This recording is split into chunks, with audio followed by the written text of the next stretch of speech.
October 18వ తారీఖు శనివారము త్రయోదశి, శని త్రయోదశి, పైగా ధన త్రయోదశి కూడా చాలా విశేషమైనటువంటి రోజు.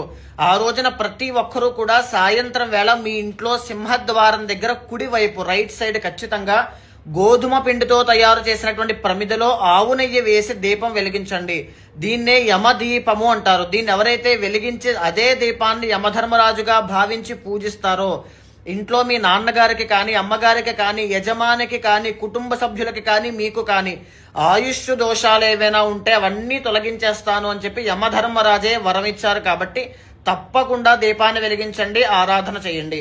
ఇక ఎడమ వైపున అదే రోజున సాయంత్రం వేళ రాగి చెంబు కానీ, రాగి బింది కానీ తీసుకుని అందులో నీళ్లు వేసి ఉత్తరేణి ఆకులు, తులసి ఆకులు వేసి ఆ బిందినే ధన్వంతరి స్వామిగా పూజించడం వల్ల ఇంట్లో దీర్ఘకాలిక ఆరోగ్య సమస్యలు రాకుండా ఇంటెల్లపాది ఐశ్వర్యంతో ఉండేటట్టుగా ధన్వంతరి స్వామి యొక్క అనుగ్రహం వల్ల అన్నీ దక్కుతాయి.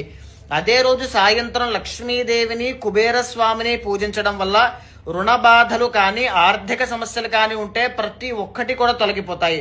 నేను ఒక పైన మంత్రాన్ని పెడుతున్నాను, ధన్వంతరి స్వామికి సంబంధించింది, లక్ష్మీదేవికి సంబంధించింది. ఆ మంత్రాన్ని సాయంత్రం వేళ 108 సార్లు జపం చేయండి. 100% రిజల్ట్ అనేటువంటి